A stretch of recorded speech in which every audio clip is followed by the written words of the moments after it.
जिंदगी एक पहिए की तरह है जो घूमता रहता है। जहां से चीजें शुरू होती है वहां पे वापस आके थम जाती है। बिल्कुल उसी राह पर, उसी मोड़ पर हमें फिर छोड़ देती है, क्योंकि जिंदगी का हर पल हमारे कर्म और नियति से जुड़ा हुआ होता है। यह कहानी राजस्थान के कोटा शहर से जुड़ी एक सच्ची घटना से प्रेरित किसी के असफल प्यार और प्रतिशोध की है। सपना, सलोनी और उनके मासूम दोस्तों की दास्तां है, जो समय के दुष्ट चक्र में फंस गए और उस मोड़ पर आके थम गए जहां मौत उनका इंतजार कर रही थी। राणा साहिब एक बहुत अमीर और आलीशान हवेली का मालिक था। उन्हें अपने से 10 साल छोटी उम्र की लड़की से प्यार हो गया था, लेकिन वो लड़की राणा साहब को अपने प्यार के मायाजाल में फंसा के उनकी जायदाद को छीन लेना चाहती थी। एक बार उस लड़की ने अपने प्रेमी के साथ मिलकर राणा साहब को मार मार कर जिंदा जमीन में गाड़ दिया। राणा साहब चीखे चिल्लाए, लेकिन उस लड़की ने उनकी एक न सुनी। बाद में राणा साहब ने मरते मरते शाप दिया कि मैं किसी को नहीं छोड़ूंगा, हर प्रेमी को मार दूंगा। जिस तरह मेरे साथ धोखा हुआ है, मैं हर प्रेमी को मिटा दूंगा, मैं सबको मिट्टी में मिला दूंगा। और राणा साहब की मौत हो गई। उन दिन के बाद वो जगह और वो हवेली शापित हो चुकी थी। वहाँ जो भी जाता था वो कभी भी वापस नहीं आ पाता था। आज भी राणा साहब की प्रेतात्मा वहाँ घूमती। कुछ दिनों के बाद उस हवेली पे एक प्रेमी कपल वहाँ पे घूमने के लिए आए। सपना और रजत, उन दोनों की सगाई हो चुकी थी, लेकिन शादी करनी बाकी थी। सपना अपने घर में किसी को कुछ बताए बिना रजत के साथ आई थी।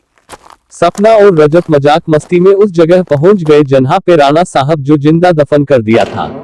अचानक रजत उस जगह पे गिर जाता है और उसका पैर जमीन के नीचे घुसने लगता है।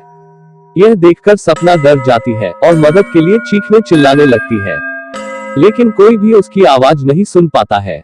सपना जब उस हवेली में मदद के लिए जाती है तो वही उसे किसी की के होने का आभास होता है। उसी वक्त तुरंत सपना गिर जाती है और कोई उसका पैर पकड़कर उसी जगह पर खींच के ले जाता है जहां राणा साहब और रजत दफन हुए थे। बाद में सपना भी उसी जगह पर दफन हो जाती है। कुछ दिन बाद जब सपना अपने घर नहीं पहुंचती है, तब उसकी बहन सलोनी अपने पति समीर और कुछ मित्रों के साथ उसे ढूंढते ढूंढते उस हवेली पे पहुंच जाते हैं। समीर एक पैरानॉर्मल एक्टिविटी का एक्सपर्ट है।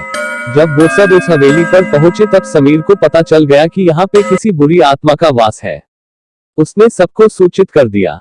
उसी रात को उन सभी के साथ कुछ अजीबोगरीब घटनाएं होने लगती है, जैसे कि नल से पानी टपकना, अपने बेडरूम में मिट्टी का आ जाना, रूम की खिड़की या अपने आप हिलने लगना, किसी के रोने की और चिल्लाने की आवाज आना।